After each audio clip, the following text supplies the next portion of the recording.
Bunda. Kajian hati. Alhamdulillah masih semangat ya Bun. Alhamdulillah, dan sekarang kita sudah hadir di sini, ada Bunda Hana Ros. Kita kasih kesempatan untuk bertanya sama AA. Silahkan Bun. Silakan. Assalamualaikum warahmatullahi wabarakatuh. Waalaikumsalam warahmatullahi wabarakatuh.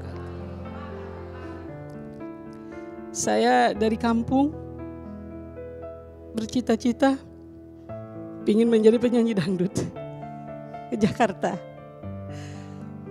Kemudian Allah bukakan jalan untuk saya. Berkali-kali saya masuk dapur rekaman, tapi gagal. Kemudian saya memutuskan untuk nyanyi dari panggung ke panggung demi mengais rezeki. Di situ saya akan mendapatkan saweran tuh Pak Ustadz. Makin berat hati saya sebetulnya Pak Ustadz. Hati saya sebenarnya menolak. Tapi saya mau berkata apa, karena cuma ini yang bisa saya lakukan untuk mengais rezeki, melanjutkan hidup saya. Kemudian dengan berjalannya waktu, saya bertemu dengan seorang lelaki. Usianya di bawah saya Pak Ustadz. Entah kenapa saya bisa mencintai dia, saya juga bingung. Karena terlalu jauh umurnya. Saya berpikir mungkin ini izinnya Allah gitu kan ya. Akhirnya terjadilah pernikahan. Kami menikah tapi dengan cara siri Pak Ustadz. Yang sekarang saya sangat sesali Pak Ustadz. Tapi semua sudah terjadi. Saya coba untuk jalani, suami saya sangat jauh dari agama kita Pak Ustadz. Dia sama sekali tidak mau menjalankan apapun yang diperintahkan oleh agama kita.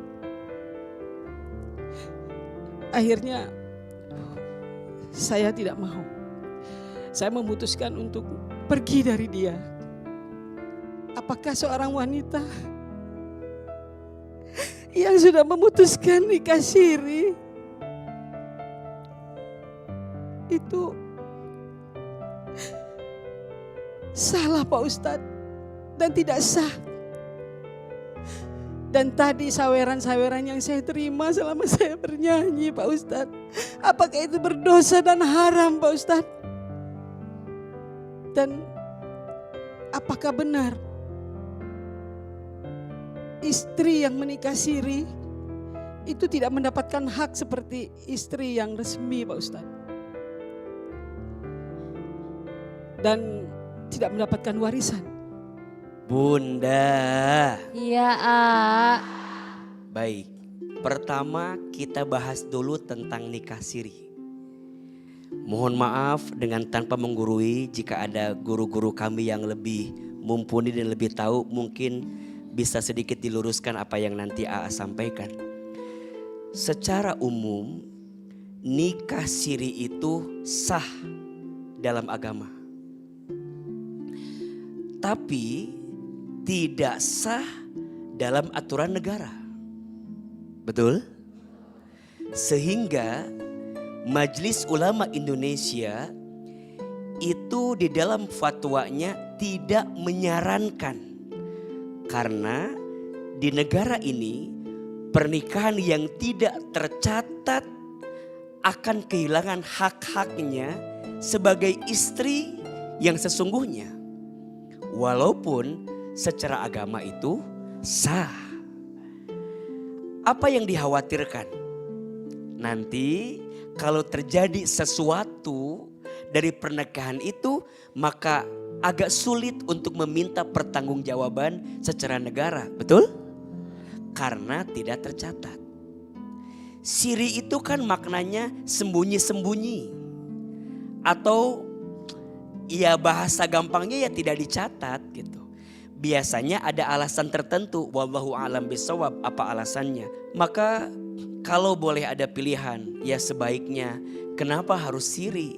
Kalau bisa sah secara negara, agar kita sebagai warga negara bisa terlindungi jika di kemudian hari ada sesuatu yang mungkin tidak sesuai dengan apa yang menjadi kebaikan untuk kita. Ustadz, kalau nikah siri, apakah suami istri itu harus memenuhi tanggung jawabnya? Ya seperti biasa. Bunda punya hak untuk meminta nafkah dari suami. Suami punya kewajiban memberi nafkah kepada istri. Tidak lantas kemudian berubah karena dengan nikah siri. Sampai ada pertanyaan kan biasanya, Aa, apakah orang yang nikah siri itu berhak mendapatkan nafkah dan warisan? Berhak gak? Halo? Berhak atau tidak? Berhak mendapatkan warisan dan nafkah secara aturan agama. Cuman sulit untuk dipertanggungjawabkan secara aturan negara. Betul? Makanya pilihlah pernikahan secara sah, baik menurut agama dan juga sah menurut apa? Aturan negara. Sekarang pertanyaan selanjutnya, Aa, mohon maaf, suami tidak bertanggung jawab. Misal, suami tidak memberi nafkah, misal, suami menyakiti, suami menzolimi, apakah istri punya hak untuk meninggalkan suami? Punya, namanya menggugat cerai. Tapi ingat, Aa sering bilang, memilih cerai itu adalah pilihan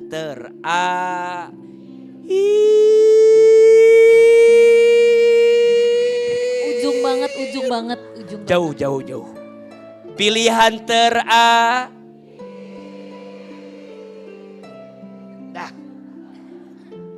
untuk dosa saya yang kemarin sebelum Bunda menikah, teruslah minta ampun sama Allah. Allah Maha Pengampun, Allah Maha Pemaaf. Taubat itu diterima syaratnya ada 3. 1, menyesal. Bunda nyesel banget kalau ingat itu. Sangat Pak Ustadz, sangat menyesal saya. Penyesalan Bunda itu menjadi syarat pertama taubat diterima. Yang kedua, berhenti. Kalau Bunda udah tahu salah, tinggalkan. Kalau Bunda udah tahu itu keliru, hempaskan. Dan yang ketiga, berjanji. Ke depan kita mau lebih baik daripada kemarin. Wa'ad bi'is sayyi'ata bil hasanati tamhuha. Ikutkanlah keburukan dengan kebaikan. Niscaya kebaikanmu saat ini bisa menutupi keburukanmu di masa lalu. Dan teruslah berharap kepada Allah agar Allah mengampuni setiap dosa-dosa kita. Amin ya rabbal alamin.